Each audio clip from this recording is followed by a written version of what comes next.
Greetings of the day, this is Ms. Tabassum. As you know that we have already started with the topic The Landlady by Roald Dahl. Let's see the story so far. Billy reached Bath at about 9 o'clock in the evening. He asked the porter if he could get a hotel nearby. The porter suggested him to go to the Bell and Dragon. Billy took up his suitcase and started walking through the street. While walking through the street, Billy noticed a printed notice. In it were written bed and breakfast. Billy thought to have a look at bed and breakfast, so he moved a bit closer. Billy then saw that green curtains hung on either side of the window.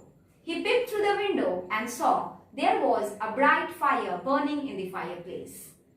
He also saw that the room was well furnished. Billy thought that it would be a very comfortable place for him to stay. But before moving to this bed and breakfast, he thought that he would go and have a look at the Bell and Dragon. As he was turning and going to move, he felt something was forcing him and compelling him to stay over there. Without his own will, Billy started moving towards the entrance door of the bed and breakfast and rang the bell.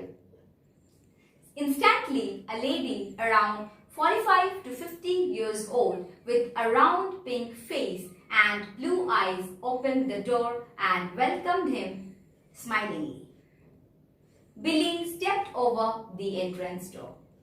While he was going to keep his hat, he noticed that there were no other hats or coats or walking sticks over there. He understood that he was the only visitor at that night over there. Then Billy and the landlady climbed to the third floor of the house, and the landlady showed Billy his room. After that, the landlady asked Billy if he would like to have his supper. Billy completely denied for it and said that he would go to sleep instead. The landlady asked Billy that he should go downstairs and sign the guest book. After unpacking the suitcase, Billy went downstairs to sign the guest book. As he was signing the guest book, he noticed that there were only two other entries in the guest book. One was of some Christopher Mulholland, whose address was 231 Cathedral Road, Cardiff, and the other one was of some Gregory W. Temple, whose address was 27 Sycamore Drive, Bristol. On asking the landlady about this, because the entries were 2 and 3 years old respectively, the landlady smilingly replied that time flies away very quickly. Let's see the story further.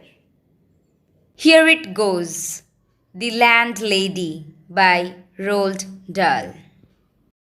These names, Mulholland and Temple, somehow in some peculiar way appear to be sort of connected together, as though they were both famous for the same sort of thing. Billy still felt that the two names, that is, Mr. Mulholland's and Mr. Temple's, were somehow connected to each other. He could somewhat recall that their names appeared together for the same cause. "How amusing," she said. "Come here now, dear, and have a nice cup of tea." Here, the landlady now invites Billy to come and have a cup of tea. He stood by the piano watching her. He noticed that she had small, white, quickly moving hands and red fingernails. Billy was standing by the piano and started watching her. He noticed that she had small hands and red fingernails. "I am almost positive that they were in the newspapers," Billy said. Billy told the landlady that he was almost confirmed that the names appeared in the newspapers. There is nothing more tantalizing than a thing like this that lingers just outside the borders of one's memory. It is very tempting when one tries to recall the thing, but it just couldn't be recollected and stays just outside the border of someone's thought. Now wait a minute, he said. Christopher Mulholland. Wasn't that the name of the Eton schoolboy who was on a walking tour and then all of a sudden? Milk, she said, and sugar? Billy suddenly recalls where he had heard Christopher Mulholland's name and asked if it was the name of the Eton schoolboy who was on a walking tour.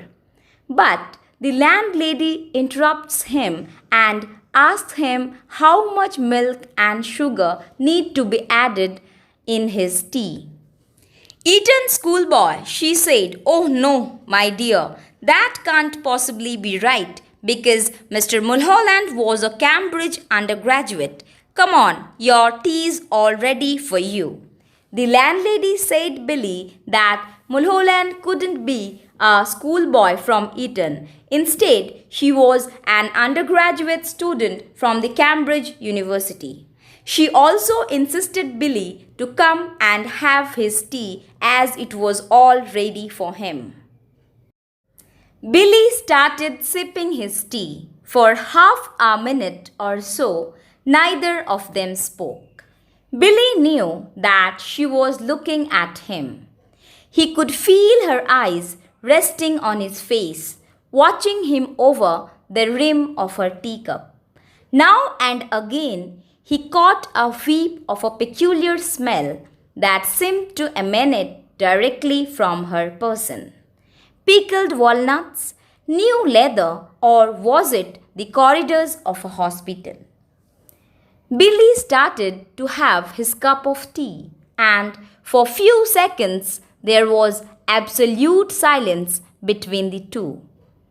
Billy very well knew that the landlady was looking at him. He could feel as if the eyes of the landlady were resting on his face and fixed over there, watching him over the edge of her teacup. As Billy was sipping the tea, he could experience a strange smell. He was wondering if the smell was of pickled walnuts or new leather, or if it was the smell from the corridors of a hospital.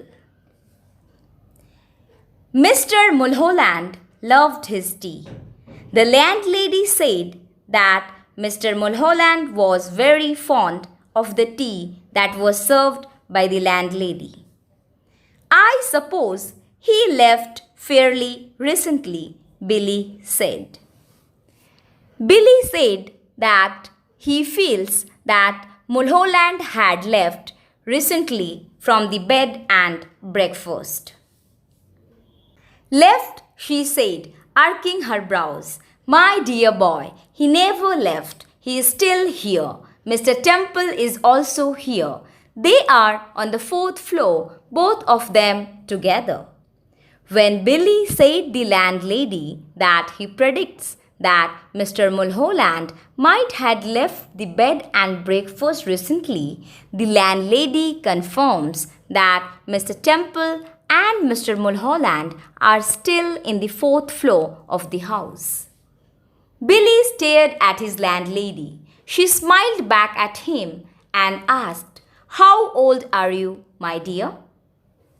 Hearing the remark of the landlady, Billy was very puzzled and kept staring at his landlady.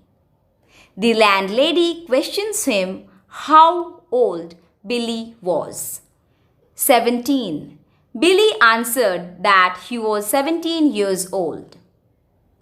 Mr. Mulholland was also 17. Mr. Temple, of course, was 28, and yet I never would have guessed it if he hadn't told me. There wasn't a blemish on his body. his skin was just like a baby's.